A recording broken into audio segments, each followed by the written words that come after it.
Assalamualaikum warahmatullahi wabarakatuh. Innal hamdalillah nahmaduhu wa nasta'inuhu wa nastahdihi wa nastaghfiruh wa natubu ilayhi wa natawakkalu alayhi wa na'udzu billahi min shururi anfusina wa sayyiati a'malina. May yahdihillahu fala mudilla lahu wa may yudlil fala hadiya lahu.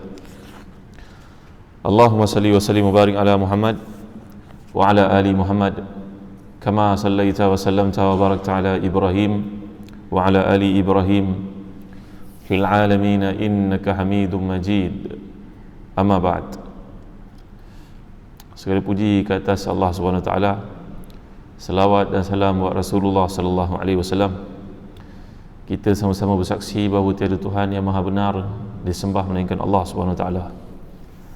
Dan Muhammad itu merupakan pesuruhnya, hambanya, utusannya.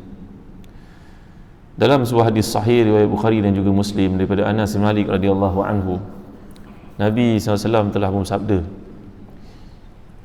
"Yatba'ul mayta thalathatun fayarji'u ithnani wa yabqa ma'ahu wahid. Yatba'uhu ahluhu wa maluhu wa 'amaluhu fayarji'u ahluhu wa maluhu wa yabqa 'amaluhu."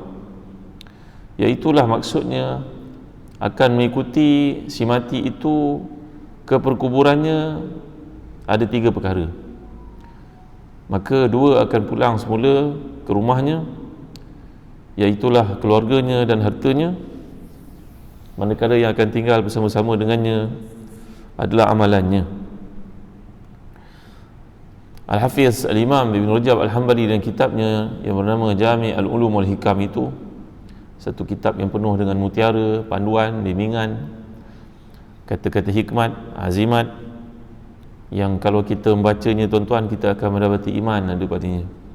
Ibn Rajab Al-Hanbali sangat halus tulisannya. Beliau juga pernah mensyarah Sahih Bukhari, tapi Allah SWT telah pun mengambil nyawanya sebelum dia menyempurnakan syarah kepada Sahih Bukhari yang dinamakan juga dengan nama Fathul Bari. Datang Imam Ibn Hajar kemudiannya mensyarahkan Sahih Bukhari dengan nama yang sama. Sebenarnya sebelum daripada Ibn Hajar, Al-Imam Ibn Rajab sudah pun mengarang kitab mensyarahkan Sahih Bukhari namanya Fathul Bari. Ini kitab yang sangat besar tuan-tuan, kitab yang sangat unggul, tapi amat malang sekali belum lagi diterjemah ke dalam bahasa kita. Bacalah Fathul Bari, kita akan mendapat iman padanya. Bacalah Fathul Bari, kita akan dapat taqwa padanya. Kalau tuan-tuan boleh baca dalam bahasa Inggeris, fabiha wa ni'mah, maka dia satu nikmat. Kerana kita melihat memanglah namanya pun sempurna tuan-tuan, Fathul Bari, pembukaan oleh Allah SWT. Kerana cetusan idea yang dikemukakan padanya adalah pandangan-pandangan yang sangat kukuh.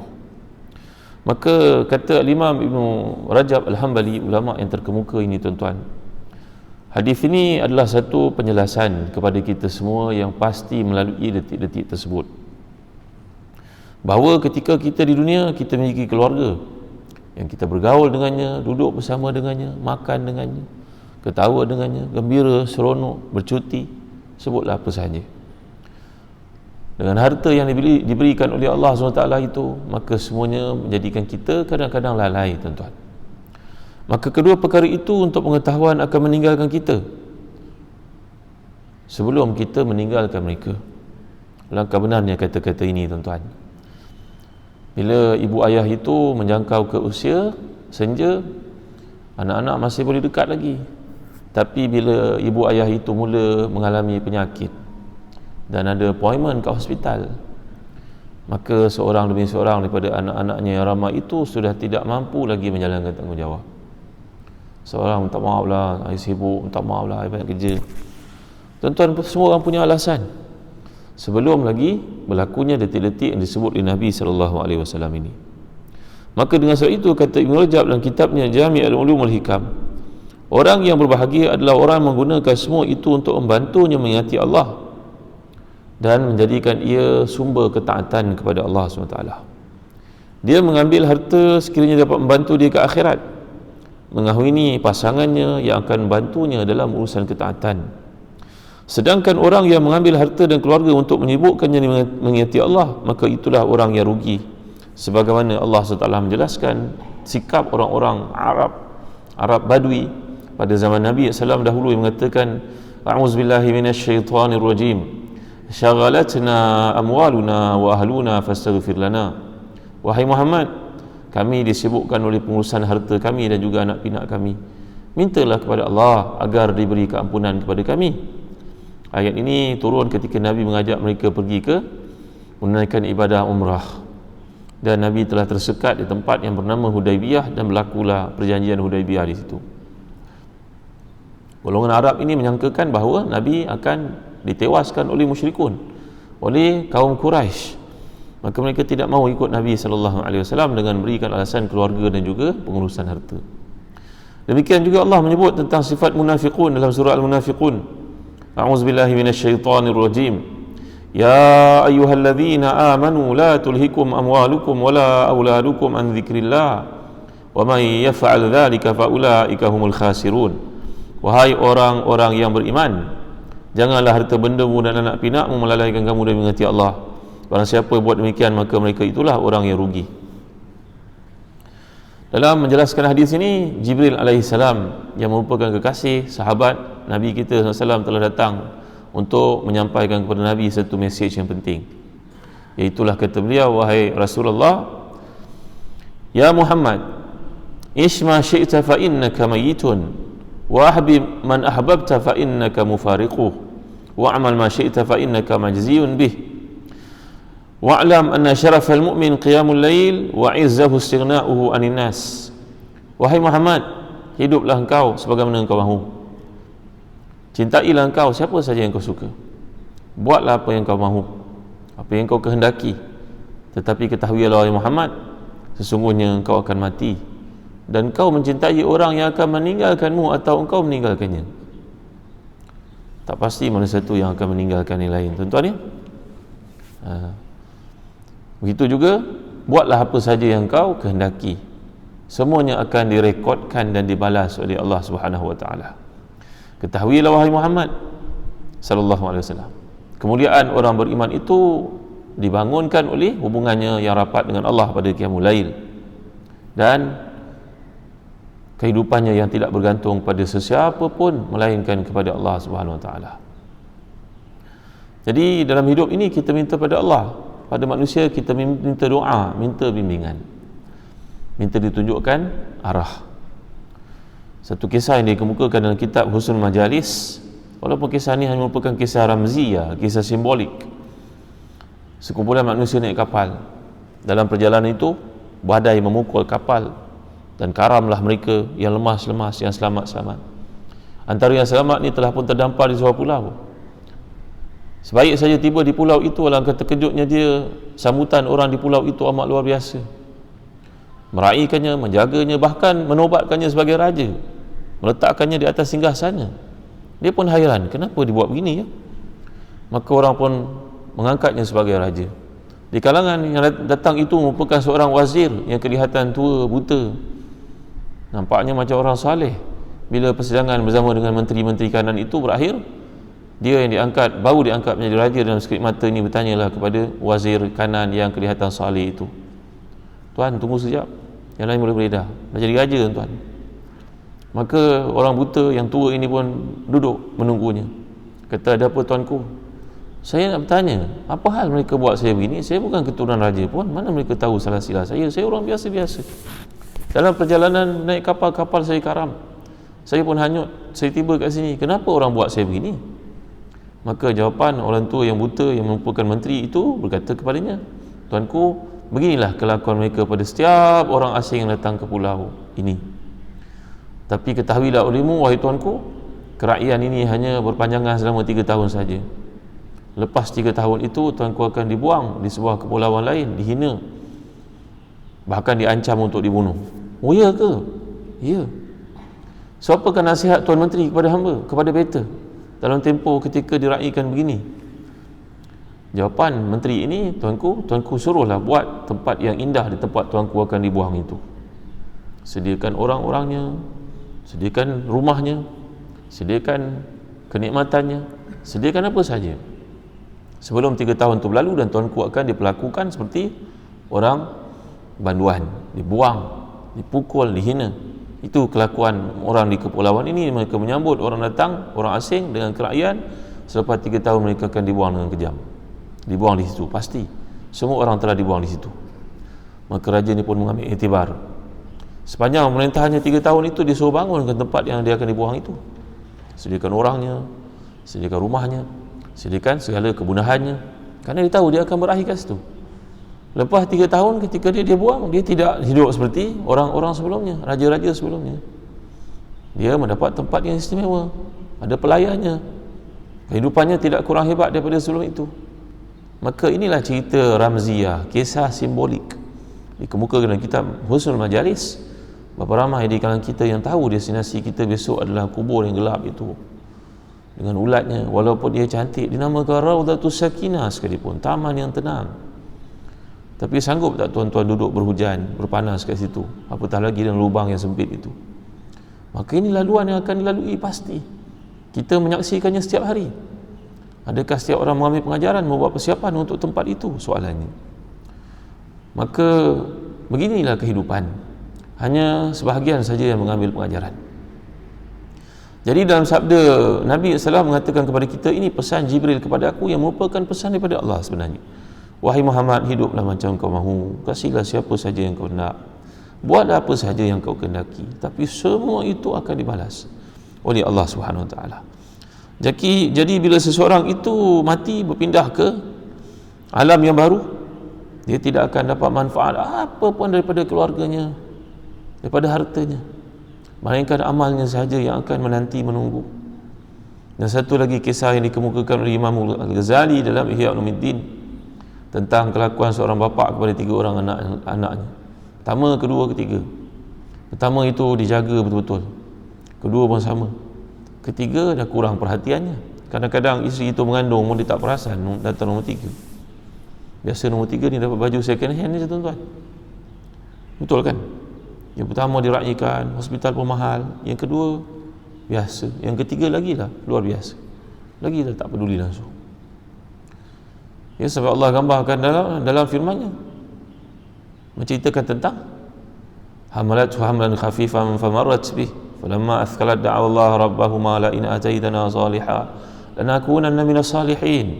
Ayat itu menggambarkan ramai orang bila dah mengandung, yang berikut-berikutnya sudah tidak sedar lagi, dia tidak perasan.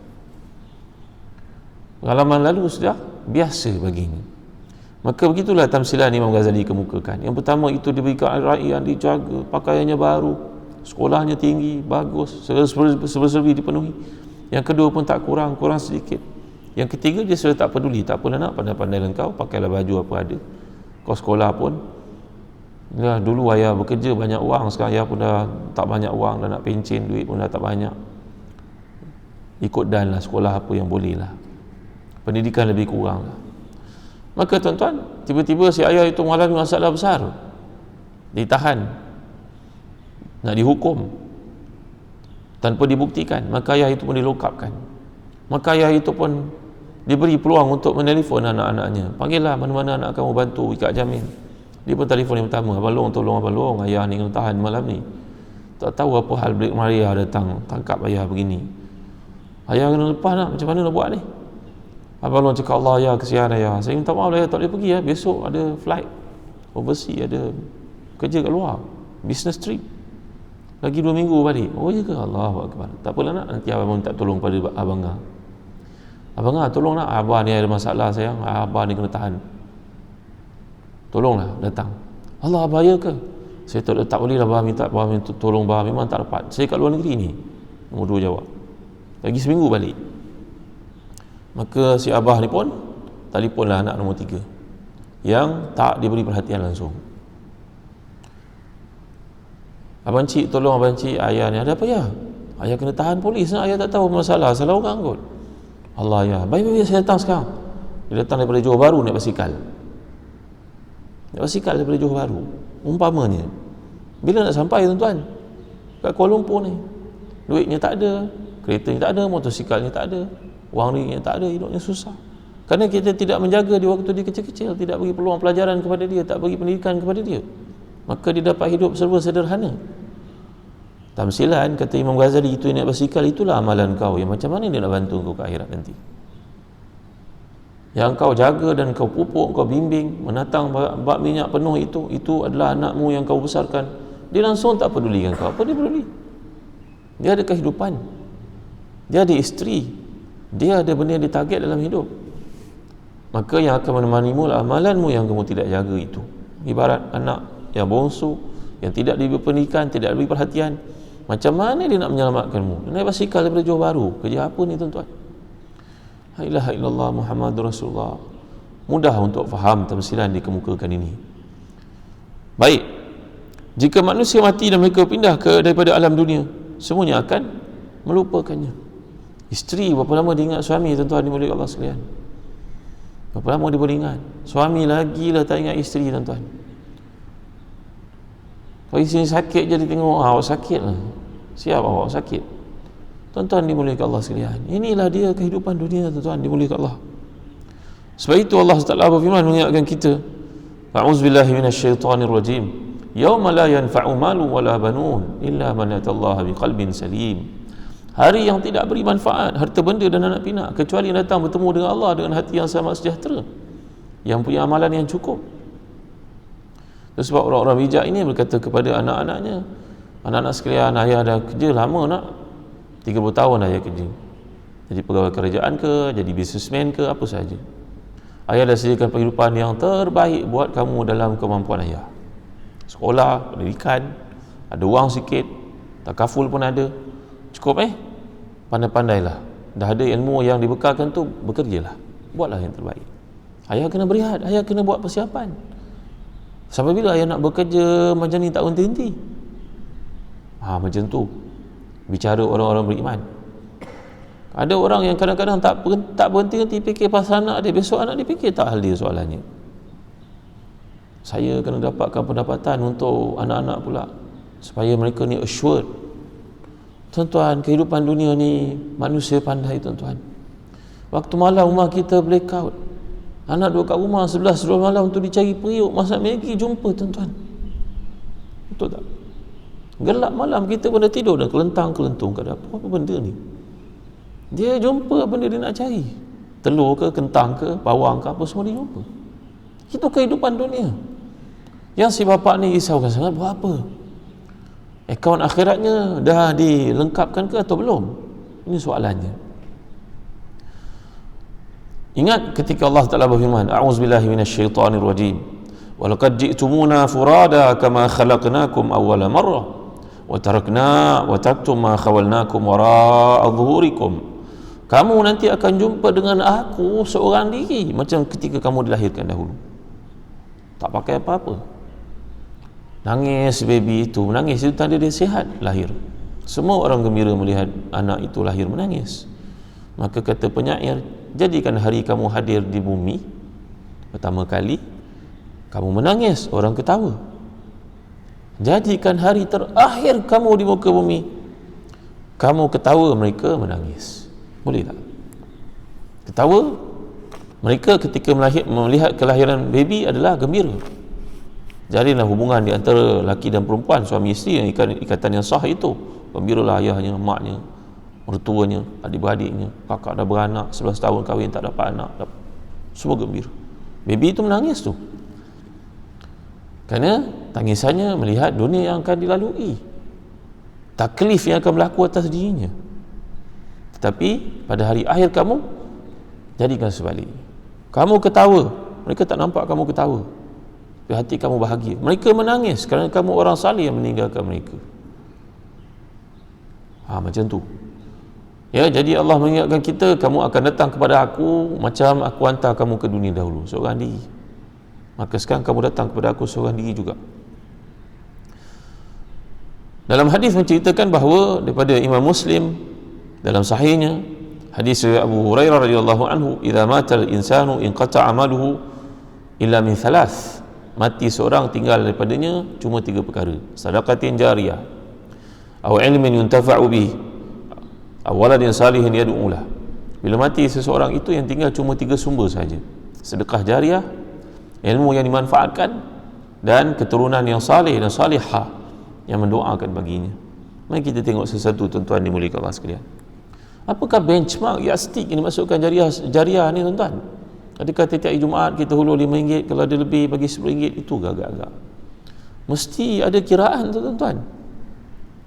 Macamlah kita buat simpanan, nak beli rumah ke, nak beli kereta ke, ada target tertentu ke, simpanan akhirat ke, pun ada, mesti ada macam tu. Para ulama salafus salih, mereka meletakkan target dalam hidup, dalam catatan mereka, kebanyakan mereka meletakkan nilai untuk sedekah jariah itu sejumlah, macam kita ibaratkan ini, ibarat 100 ekor unta. 100 ekor unta tu dalam Islam namanya diyah. Kalau orang itu tersilap bunuh orang, maka balasannya dia kena bayar diat, dam, denda kepada keluarga si mati, iaitu dengan bayar 100 ekor unta. Tuan-tuan ni boleh kat Allah sekalian, kalau tidak dibunuh balik, maka dia kena bayar 100 ekor unta kalau dimaafkan. Melainkan keluarga itu maafkan terus, tak apalah, saya tak perlu apa-apa, dah berlaku, sudahlah, redha, terima. Tapi kalau tidak redha seperti itu, hakim akan jatuhkan hukuman sama ada dibunuh atau bayar 100 ekor unta. Maka tuan-tuan, para ulama mengambil ibrah daripada 100 ekor unta itu, dikonvertkan dalam nilai mata wang. Maka kalau 1 ekor unta nilainya berapa? RM5,000 macam kita pada hari ini, lebih kurang. 100 ekor berapa tuan-tuan? Berapa? 5,000 kali 100 apa? 500,000, setengah juta. Maka target para salafus salih dalam sedekah, mereka nak capai itu paling minimum, tuan-tuan ni boleh sekalian. Itu target mereka. Catat, biar bagi ingat, ini dianggap satu daripada tanggungjawab kita terhadap diri kita sendiri, bukan kepada orang lain. Maka tuan-tuan yang rahmati dan dikasihi sekalian, diceritakan oleh tuan guru kami Dr. Ratib Nabulisi, seorang ulama pentafsir Quran yang terkemuka dari bumi Syam, bahawa di Belgium ataupun Denmark ada satu masjid yang kecil itu merupakan rumah kedai yang dihadiri oleh para jemaah Jumaat, melakukan Jumaat beberapa kali pada satu hari. Jumaat mereka pendek saja, 15 minit. Kita musim Covid ni pun eloklah dipendekkan khutbah, jangan panjang sangat. Maka tuan-tuan, khutbahnya pendek-pendek. Kadang-kadang satu Jumaat menyaksikan 5-10 grup sembahyang Jumaat, bergili-gili. Itu yang berlaku di negara-negara, sebahagian negara-negara Eropah yang tak membenarkan melimpahnya jemaah pada hari Jumaat. Maka setiap kali Jumaat nak diadakan, imam itu buat pengumuman, masjid ini akan dinaikkan sewa tahun depan. Kalau kita tak punya wang yang cukup, kita terpaksa keluar di sini. Itu pengumuman dia buat sekali, 2 kali, 3 kali, 5 kali Jumaat. Yang ada kat luar itu adalah seorang budak dari Mesir, berniaga di luar itu, menunggu dapat peluang pekerjaan lain. Dia pun berniaga kopiah, tayap, jubah, serban, minyak wangi, macamlah warga asing menjual di masjid-masjid kita. Berapa sen sangat dia dapat. Maka dia mendengar kenyataan daripada tuan imam pengumuman itu berkali-kali, hatinya tersentap. Maka dia pun hadir, bawa wang yang dia adanya itu dalam kopiah, berapa sen sangat jual kopiah, minyak wangi dan sebagainya. Dia pergi ke depan tuan imam dan diletak di atas meja. Apalah kita orang Islam, takkanlah kita tak ada rasa tanggungjawab terhadap rumah Allah ini. Saya mulakan pada hari ini, saya bagi semua pendapatan saya untuk masjid. Allahu Akbar, tersentak semua orang yang ada. Ada toki ayam, toki kereta, Sadaqah Maidani dari Turki. Dalam masjid itu mereka semua terpenuh, termangu-mangu. Budak ini berapa sen sangat jualannya. Maka pada hari Jumaat itu menyaksikan mencurah-curah dari rumah datang, yang ceknya, transfernya, duitnya banyak sekali. Jumaat berikut juga, Jumaat lain sekali. Semua orang merasa terkejut dengan perbuatan budak lelaki dari Mesir itu, Arab itu. Dan dalam 4 Jumaat terkumpullah jumlah yang sangat besar, diviralkan. Maka dapat dikumpul orang yang banyak. Bukan saja boleh bayar sewa, boleh beli bangunan tu tuan-tuan.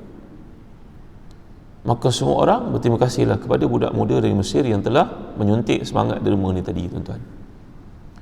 Tak berapa Jumaat kemudian mereka beli bangunan itu. Kemudian sebulan kemudian datanglah musim haji, dekat dengan musim haji. Budak Mesir ini beritahu kepada tuan imam, tuan saya kena balik ke Mesir sekejap. Kenapa nak? Engkau dah dapat kerja ke belum? Dah dapat, tapi saya tangguhkan. Kenapa? Makcik saya dapat jemputan pergi haji, dia tak ada mahram. Dia ajak saya pergi, dia sponsor. Oh ya ke? Selamat nanti ke Arafah jangan lupa doa untuk kami. Budak muda ini tuan-tuan pulanglah ke Mesir, pergilah buat haji pada tahun itu. Itulah haji yang pertama dan terakhir baginya. Ketika semua orang wukuf di Arafah, yang disebut dalam hadis, semua doa mereka dimakbulkan itu.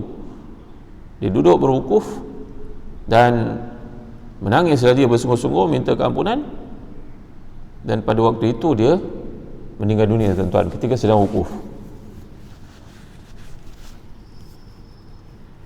Dan berita tersebut sampailah ke negara Eropah yang dia terlibat memulakan derma itu. Maka satu masjid nangis.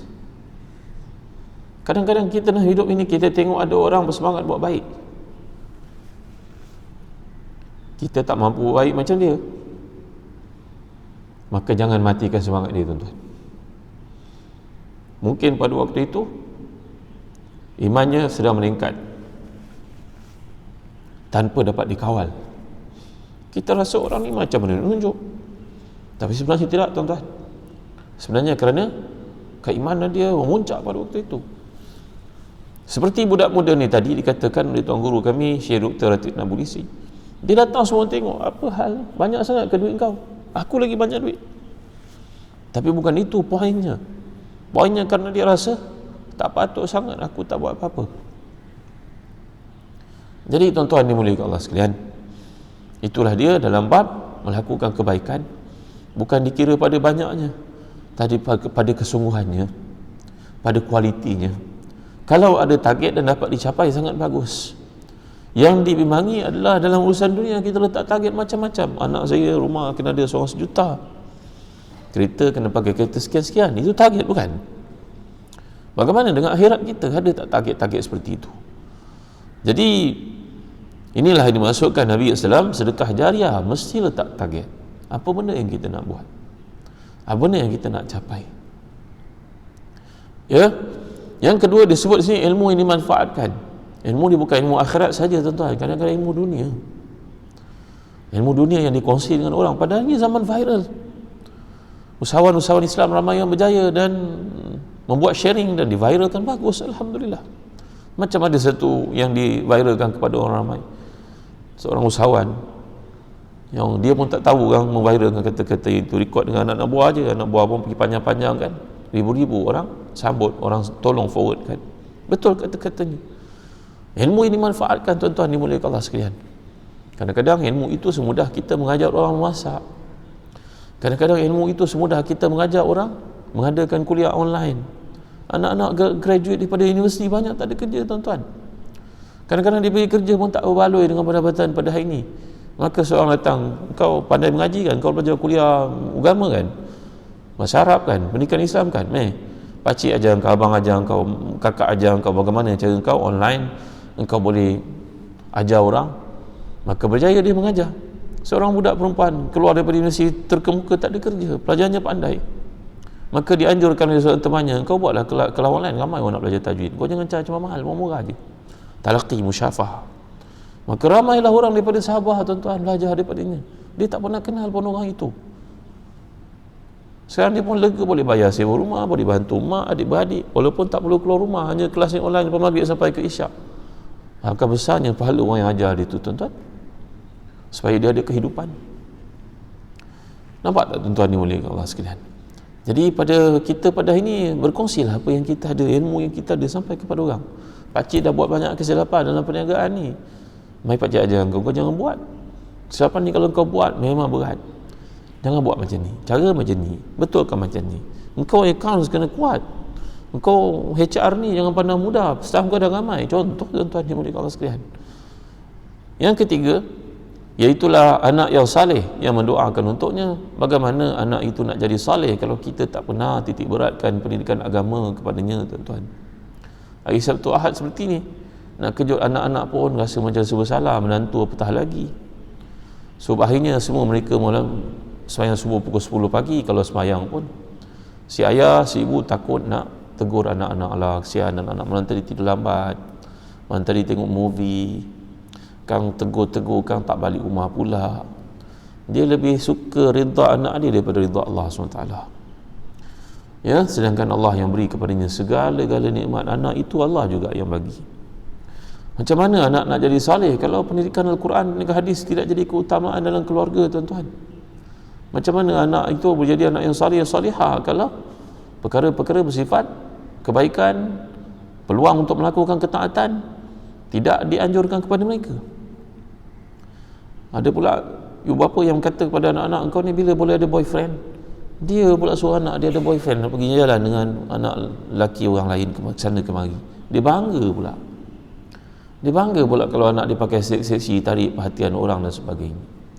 La ilaha illallah Muhammadur Rasulullah. Alangkah ruginya orang yang perangai macam ni, tuan-tuan. Jadi kita bila meneliti hadis yang mula-mula tadi mengatakan bahawa yang datang ikut kita ke kubur nanti, satu pengalaman yang akan dilalui. Yang pertama adalah keluarga. Keluarga tidak akan beri manfaat kepada si mati melainkan kalau dia di kalangan orang yang salih. Ini kan, kalau orang forward kepada kita, fulan bin fulan telah pun kembali ke rahmatullah, Allahu Akbar, kita pun pakat-pakat hantar semuanya Al-Fatihah, inna lillahi wa inna ilaihi raji'un. Tak apalah, itu menandakan satu ekspresi rasa kebersamaan dengan orang lain, bagi semangat ke orang lain. Tapi yang lebih utama daripada itu adalah mendoakan untuk si mati sebenarnya. Apabila kita mendoakan untuk si mati, Allah akan beri kepada kita pahala seperti mana kita doakan untuknya. Tahu tak? Ada orang sakit, bulan sakit, duduk ward sekarang, boleh tak doakan? Doakan. Bukan kita hantar setakat kita tolong viralkan saja, lepas tu kita tak buat apa-apa. La ilaha illallah Muhammadur Rasulullah, masya-Allah tabaraka wa taala. Ibarat yang diberikan oleh Syekh Badi'uz Zaman Sa'id Nursi, orang ini sakit, jumpa dengan doktor membagi kampit ubat. Ubat. Makan pagi 3 petang. Yang liquid ni minum pada waktu malam. Kita pun bawa balik ubat ini, kampit ni kita baca. Minum pagi, minum petang.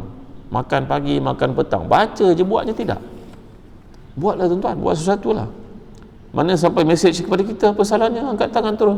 Allahumma ighfir lahu warhamhu wa'afihi wa'fu anhu wa akrim nuzulahu wasi' mudkhalahu wa ghasilhu bima'i wa thalji wal barad. Contoh. Pendek pun Allahumma ighfir lahu warhamhu. Tak mampu bahasa Arab, ya Allah ampunkan baginya, aku kena dia orang soleh, orang baik. Tempat sama dengan para nabi. Contoh tuan-tuan. Susah kan? Ya, jadi ini perkara yang kita kena buat. Apabila beruntungnya kita berkawan dengan orang saleh dan membesarkan orang-orang menjadi saleh keliling kita. Jadi tuan-tuan, kadang keluarga kita tidak melakukan istighfar untuk kita bila kita dah mati nanti. Bahkan orang lain punya doa lebih manfaat kepada si mati banding keluarganya sendiri. Allah ruginya. Orang masjid ingat kepada kita, anak isteri kita sedang mengabaikan kita. Sebagaimana dikatakan oleh seorang saleh, keluargamu sibuk sedang bagi warisanmu, kamu sedang menyendiri, tiada siapa pun yang pedulikan kamu kecuali orang yang saleh yang ingat padamu.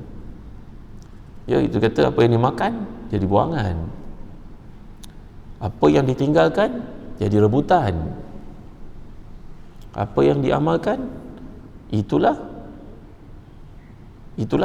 apa disebutnya, yang dimakan akan jadi buangan, yang ditinggalkan akan jadi rebutan, yang diamalkan itulah menjadi memberi perlindungan kepada kita di akhirat. Surah Al-Mulk yang kita baca setiap malam sebelum tidur dan sebagainya. Dalam firman Allah SWT masih surah At-Taghabun, ya ayyuhalladzina amanu inna min azwajikum wa auladikum aduwwan lakum fahdharuhum. Wahai orang-orang yang beriman, sungguhnya di kalangan pasangan kamu, anak-anak kamu, ada mereka ini menjadi musuh kepada kamu sendiri, maka jaga-jagalah mereka. Ayat ini kata para ulama tafsir merujuk kepada golongan yang kita abaikan pendidikan keagamaan untuk mereka, abaikan tuntutan-tuntutan Allah kepada mereka. Tuan-tuan dan puan-puan, pengiring kita yang kedua besok bila ke kubur adalah harta yang mula-mula meninggalkan pemiliknya dan tidak akan masuk langsung ke dalam kubur bersama dengan pemiliknya. Perginya harta merupakan perumpamaan harta itu tak akan menemani kita langsung. Kereta yang kita miliki mungkin bawa keluarga pergi ke kubur. Ada pula setengah orang yang bila meninggal dunia tu pingat-pingatnya pun ikut pergi ke kubur juga. Disusun pingat satu-satu. Boleh bantu ke tuan-tuan agak-agak pingat-pingat tu? Kata almarhum Datuk Ismail Kamus, adakah malaikat nanti akan tengok, jangan tanya berbanyak dan dipingat banyak ni. Tak ada kerjanya tuan-tuan, semacamnya malaikat balun tuan-tuan, dimuliakan Allah sekalian. Sebab itu Nabi SAW menyatakan, wahalaka min ibni ad ya ibna adam min ma'rika illa ma akalta fa afnaita aw labista fa ablaita. aw tasaddaqta fa amdaita wa ma siwa zalika fazahibun wa tarikuhu linnas.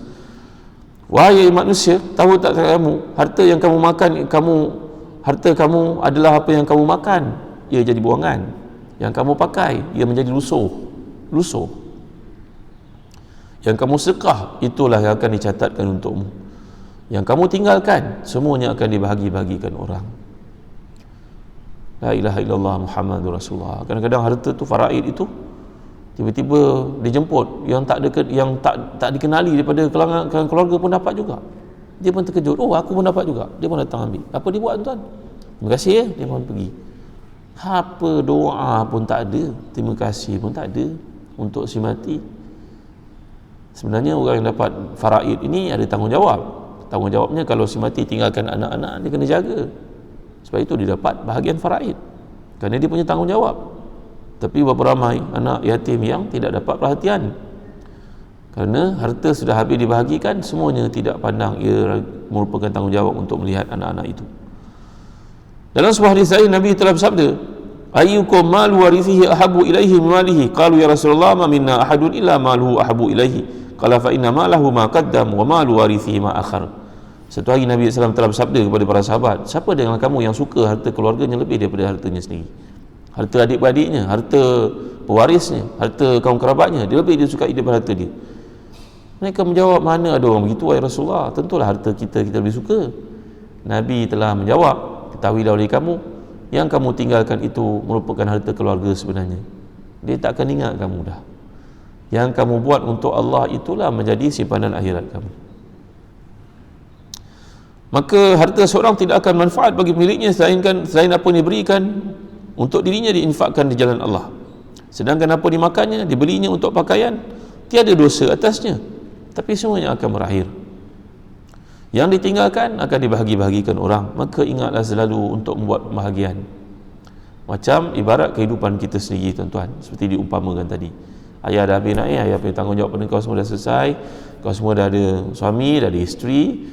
Ya, Alhamdulillah, syukur, pelajaran pun dah ada. Sekarang masa untuk ayah buat ready preparation untuk kembali. Jalan dah senja, dah petang. Tuan-tuan dimuliakan sekalian, adilnya Allah dalam kehidupan ini dikirim kepada kita banyak petanda.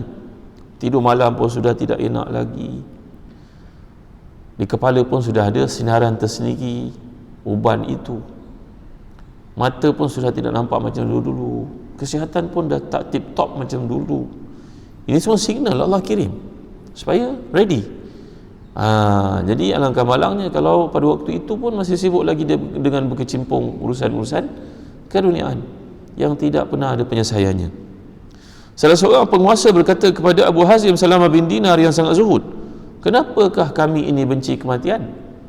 Jawapan Abu Hazim Salamah bin Dinar, kerana kamu telah merobohkan akhirat kamu, membina dunia yang akan kamu tinggalkan.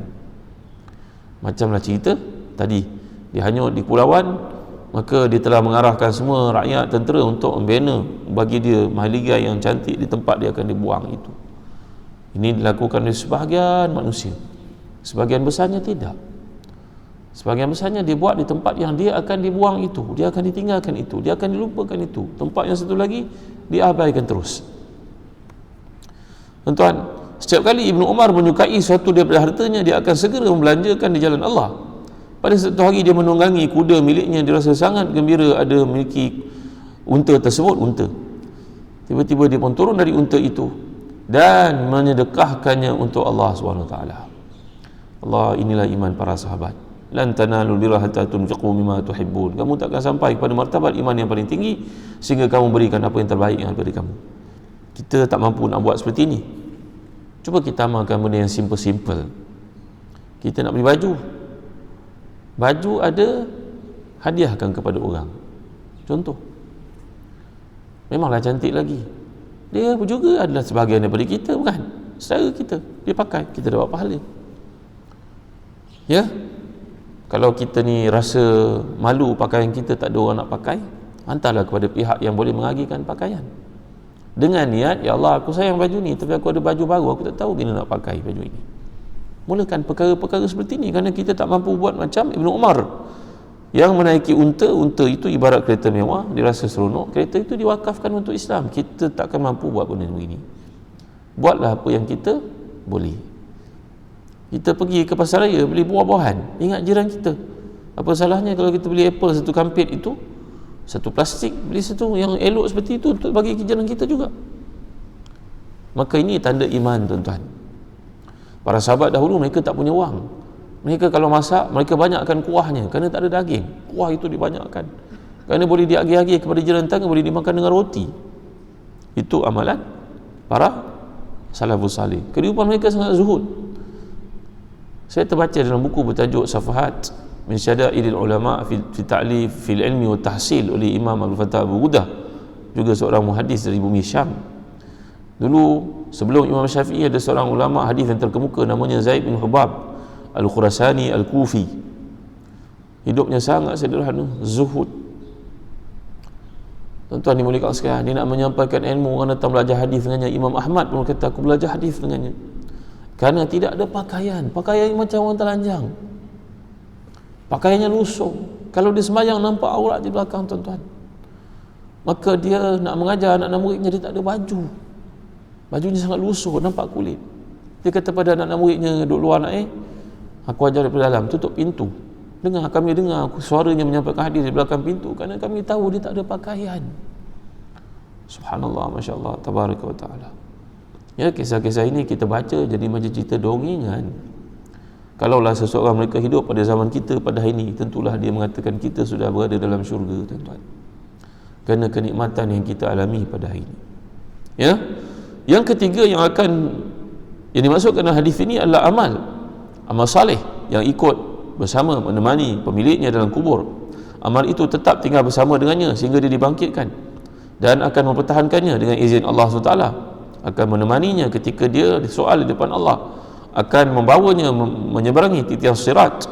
Kan itu ada di kalangan mereka yang menyeberangi titian sirat seperti kilat lajunya, ada yang menyeberanginya seperti angin yang laju kencang, ada yang menyeberanginya seperti menaiki kuda yang pantas, ada yang menyeberanginya seperti orang berlari dengan laju, ada orang berjalan perlahan-lahan, ada orang yang merangkak-rangkak sebelum ia jatuh dalam neraka di bawahnya.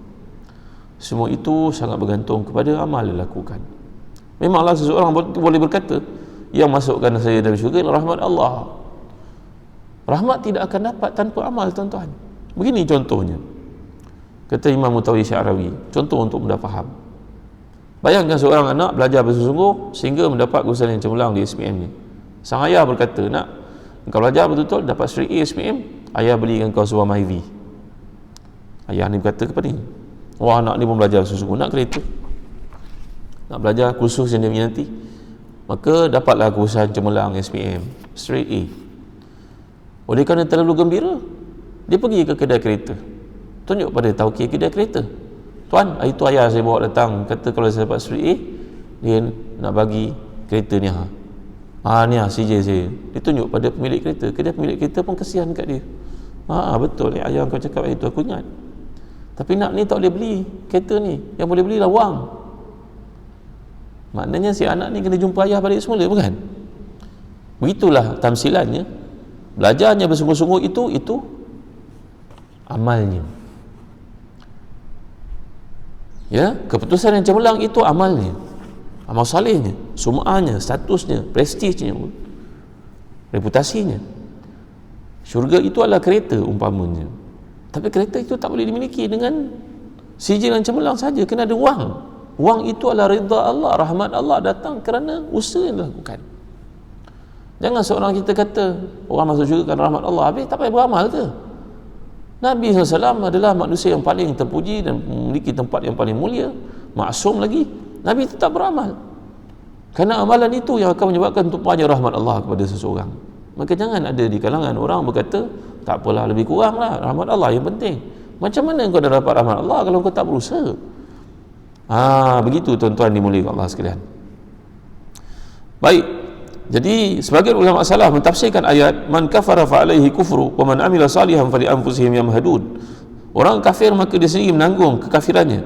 Barang siapa mengerjakan amal saleh maka dia sedang menyiapkan dirinya tempat yang amat menyenangkan. Bahasa Arab perkataan mahdun ini bererti macam Apa dipanggil tuan? Buayan. Utrubul ilma minal mahdi ilal lahdi. Mahdi makna buayan. Bayangkan anak kecil itu diletakkan dalam buayan, ibunya menggoyangkan buayan itu, tenang, lapang, seronok dia tidur. Ya, maka orang yang sedang beramal saleh sebenarnya dia sedang preparekan tempat yang sangat menyeronokkan dia di akhirat. Untuk diri saya sebenarnya. Jadi tuan-tuan hati dan dikasih sekalian, buatlah di dunia ni sekadar jangka waktu keberadaan kamu di dunia dan bersedialah untuk akhirat, kerana perjalanannya sangat jauh. Ya, Al-Hasan menceritakan seorang mengiringi jenazah keluarganya. Ketika hampir sampai ke kuburnya, orang itu berkata, saya tidak melihat satu pun mengiringimu, saya 3 helai kain. Padahal demi Allah saya telah meninggalkan di rumah saya harta yang sangat banyak. Demi Allah, jika Allah beri kesempatan kepada saya untuk kembali, saya akan infakkan semua harta saya, pakaian saya itu. Ya, ketika Sultan Sulaiman Al-Qanuni the Magnificent mati, dia telah minta kepada Qadhi besar Islam pada masa itu, Al-Imam Abu Sa'ud, seorang ulama tafsir yang terkemuka, Syekhul Islam, kalau hamba mati, beta mati, tolonglah keluarkan tangan daripada keranda supaya semua rakyat tengok bagaimana hebat pun empire yang telah beta bina ini, beta kembali kepada Allah tangan kosong, tak ada satu pun yang bawa. Jadi tuan-tuan, inilah dia Umar bin Abdul Aziz yang dikatakan tadi. Dia ketika dia nak mati, dia melihat orang mati, dia kata pada orang kelilingnya, tengok, dia hanya dikapankan dengan beberapa helai kain saja, bajunya kat rumah berlonggok-longgok banyak. Ya, itu pun saya tak berguna baginya. Kalau dia dapat balik, semua benda kat dunia tu dia akan bagi orang, termasuk periuk-periuk dia akan bagi pada orang. Ya, jadi tuan-tuan dimuliakan Allah sekalian, setakat ni saja kuliah untuk kita pada pagi ni. Banyaklah minta kepada Allah SWT. Antara doa yang penting untuk kita amalkan selalu tuan-tuan dalam hidup ni, jangan abaikan. Kalau kita dah mengamalkannya, alhamdulillah. Kalau belum mengamalkan, amalkanlah. Allahumma inni as'aluka nafsan bika mutmainnatan tu'minu biliqa'ik wa tarda biqada'ik wa taqna'u bi'ata'ik. Allahumma inni as'aluka nafsan bika mutmainnatan tu'minu biliqa'ik wa tarda biqada'ik wa taqna'u bi'ata'ik. Apa maksudnya tuan-tuan? Ya Allah, berilah kepada aku jiwa yang tenang, nafsun mutmainnah. Tenang ni kenapa tuan-tuan? Tak ada gusar, tak ada risau. Apa akan berlaku serah pada Allah. Kita ni mengikut jadual yang Allah tetapkan, buat yang terbaik. Yang lepas sudah, apa nak sedih lagi? Nafsan mutmainnah, nafsu yang di dunia lagi dah rasa kenikmatan, ketenangan. Iaitulah jiwa ini beriman denganmu. Tu'minu biliqa'ik, beriman, yakin akan bertemu denganmu, tak nak jumpa pun akan bertemu juga. Imam Ahmad yang mulia itu mengarang kitab Musnad yang besar, berapa ribu hadis dalamnya. Imam Ahmad itu pun takut akan bertemu dengan Allah, berkata nanti aku nak jawab apa depan Allah, aku pasti bertemu dengan dia. Kalau kita yang tak buat apa ni lagi risaulah tuan-tuan. Tu'minu biliqa'ik wa tarda biqada'ik, ridha dengan segala ketentuanmu wahai Tuhan. Baik ke buruk ke semuanya baik. Aku nampak buruk tapi sebenarnya tentunya baik di sebaliknya wahai Tuhan. Tu'minu bilqa'ik wa tardha biqada'ik wa taqna'u bi'ata'ik. Cukup dengan apa yang kau berikan. Maka dalam hidup ni tuan-tuan, jangan belum-belum sangat urusan dunia, kerana kita tidak akan penghujung. Kita mendengar orang cerita entah betul entah tidak, apa yang disebarkan viral tu entah betul entah tidak, ditunjukkan gaya hidup orang entah betul entah tidak. Maka kita banyak sangat tahu, hati kita jadi sedih, jadi sempit, kerana kita tak menikmati apa yang dia rasai. Tengok orang hidup mewah, kita pun rasa terbang bisnes kelas, tunjuk pula pada orang. Ini zaman bisnes dia riak tuan-tuan. Keutamaan hidup orang pada hari ini, bisnes yang bersifat riak. Bisnes target dalam hidup dia nak tunjuk pada orang. Kita pun tak tahu apa hidupnya di belakang, apa yang dia buat, mana wang dia perolehi, kita pun tidak tahu. Yang kita pergi susutkan fikiran kita, pergi tengok orang macam tu, maka hidup kita tidak akan bersyukur pada Allah. Jadi tuan-tuan dimuliakan Allah sekalian, mudah-mudahan Allah memberkati kita dengan sedikit pengisian rohani pada pagi ini. Ingat, ikut kita ke kubur besok 3. Mana satu yang kita kena utamakan, yang akan teman kita sampai ke akhirat, itu yang beri perhatian penuh kepada ini. Yang lain itu semuanya ada dalam jadual Allah, biarlah dia berjalan mengikut perancangan. Buatlah apa yang terbaik, lepas itu serah pada Allah. Usah duk risau sangat. Setakat ini saja tuan-tuan untuk peringatan pada pagi ini. Wallahu a'lam, sallallahu ala sayyidina Muhammad wa ala alihi wasahbihi wasallam. Alhamdulillahirabbil alamin. Alhamdulillahirabbil alamin, wassalatu wassalamu ala asyrafil anbiya'i wal mursalin sayyidina Muhammadin wa ala alihi wasahbihi ajma'in. Allahumma ighfir lana dhunubana wa israfana fi amrina wa sabbit aqdamana wa ansurna 'alal qaumil kafirin. Allahumma ati nufusana taqwaha wa zakkiha anta khairu man zakkaha anta waliyuha wa mawlaha bi rahmatika ya arhamar rahimin. Allahumma zidna wa la tanqusna wa akrina wa la tuhinna wa a'tina wa la tahrimna wa athirna wa la tu'thir alaina wardina warda 'anna. Rabbana hab lana min azwajina wa dhurriyyatina qurrata a'yun waj'alna lil muttaqina imama. Rabbana atina fid dunya hasanah wa fil akhirati hasanah wa qina azaban nar. Sallallahu ala sayyidina Muhammadin wa ala alihi wa sahbihi wa sallam. Alhamdulillahirabbil alamin. Allah minna wa minkum.